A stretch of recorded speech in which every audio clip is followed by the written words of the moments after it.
നമസ്കാരം കൂട്ടുകാരെ, ഞാൻ പീറ്റർ ചോളൂർ. ഇപ്പോൾ റബ്ബറിൻ്റെ വില 300-ലേക്ക് അടുക്കുകയാണ്. ആഗോള വിപണിയിൽ കാലാവസ്ഥാ വ്യതിയാനവും ഉൽപ്പാദനക്കുറവും മൂലം റബ്ബർ കിലോഗ്രാമിന് ശനിയാഴ്ച നടന്ന 262 രൂപയാണ് RSS-4. സിന്തറ്റിക് റബ്ബറിൻ്റെ നിർമ്മാണ ചെലവും പ്രകൃതിദത്ത റബ്ബറിനുള്ള ഉയർന്ന ഡിമാൻഡും കർഷകർക്ക് അനുകൂലമായ സാഹചര്യം സൃഷ്ടിക്കുന്നു. ഇപ്പോൾ വിദേശ രാജ്യങ്ങളിൽ തായ്ലാൻഡ് പോലുള്ള പ്രധാന ഉൽപ്പാദക രാജ്യങ്ങളിൽ കാലാവസ്ഥാ വ്യതിയാനം മൂലം ഉൽപ്പാദനം നേർപകുതിയായി കുറഞ്ഞത് അന്താരാഷ്ട്ര വിപണിയിൽ വലിയ പ്രതിസന്ധി ഉണ്ടാക്കിയിട്ടുണ്ട്. ഇതുമൂലം വിദേശ കമ്പനികൾ ചരക്കുകൾ ശേഖരിക്കാൻ വേഗത്തിൽ ശ്രമിക്കുന്നത് വില കുതിച്ചുയരാൻ കാരണമായത്. നമ്മുടെ നാട്ടിലെ റബ്ബർ ഷീറ്റിൻ്റെയും ലാറ്റക്സിൻ്റെയും വില വർദ്ധിക്കുന്നത് കർഷകർക്ക് വളരെ ആശ്വാസം തന്നെയാണ്. എന്നാൽ അവർ പ്രതികൂല കാലാവസ്ഥയിൽ ടാപ്പിംഗ് ശരിയായ രീതിയിൽ നടക്കാത്തതുകൊണ്ട്, മിക്ക റബ്ബർ കർഷകരുടെയും ഷീറ്റില്ലാത്തതുകൊണ്ട് അവർക്ക് വളരെ ദുഃഖവുമായി. ടയർ കമ്പനികൾ വലിയ തോതിൽ റബ്ബർ ശേഖരിക്കാൻ തയ്യാറെടുക്കുന്നതും വിപണിക്ക് കരുത്ത് പകരുന്നു.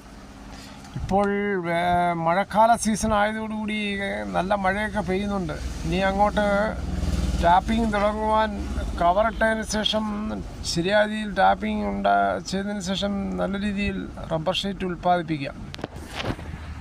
പുതുതായി അധികാരത്തിലിട്ട UDF ഗവൺമെൻറ് റബ്ബറിന് ആവശ്യമായ താങ്ങുവില കൊടുക്കുമെന്നുള്ള പ്രതീക്ഷയിലും കർഷകർക്ക് വളരെ സന്തോഷമാണ്.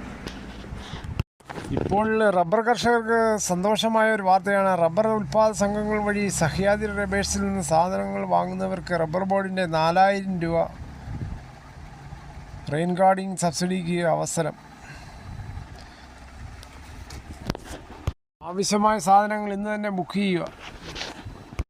എന്തായാലും ചവറയിൽ നിന്ന് മത്സരിച്ച് ജയിച്ച ഷിബു ബേബി ജോൺ വീണ്ടും മന്ത്രിസഭയിലേക്ക്. വികസന കാഴ്ചപ്പാടുകളും ജനകീയ ഇടപെടലുകളും മുന്നോട്ട് വെച്ച് പ്രവർത്തിക്കുന്ന അദ്ദേഹത്തിൻ്റെ രാഷ്ട്രീയ ശൈലി വീണ്ടും വളരെയേറെ ശ്രദ്ധ നേടുകയാണ്. സംസ്ഥാനത്തിനും സ്വന്തം മണ്ഡലത്തിനും പുതുജീവന് പകരാൻ കഴിയുന്ന നേതാവെന്ന വിലയിരുത്തലാണ് രാഷ്ട്രീയ വൃത്തങ്ങളിൽ ഇത് ഉയരുന്നത്. 2011 ഉമ്മൻചാണ്ടി മന്ത്രിസഭയിൽ തൊഴിൽ പ്രവാസി മന്ത്രിയായിരുന്നു. തൊഴിലാളി ക്ഷേമ പദ്ധതികൾ, പ്രവാസി മലയാളികൾക്കായുള്ള സഹായ പദ്ധതികൾ, തൊഴിൽ മേഖലയിലെ നവീകരണ ശ്രമങ്ങൾ എന്നിവയിലെല്ലാം അദ്ദേഹം സജീവ ഇടപെടൽ നടത്തി.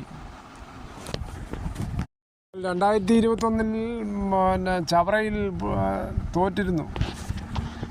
KM മുരളീധരൻ വട്ടിയൂർക്കാവ് MLA വീണ്ടും മന്ത്രിയാകും. ആരോഗ്യവകുപ്പാണ് കിട്ടാൻ പോകുന്നത്. സ്ഥാനത്തിനായി ആരുടെ പുറകിലും പോയില്ല.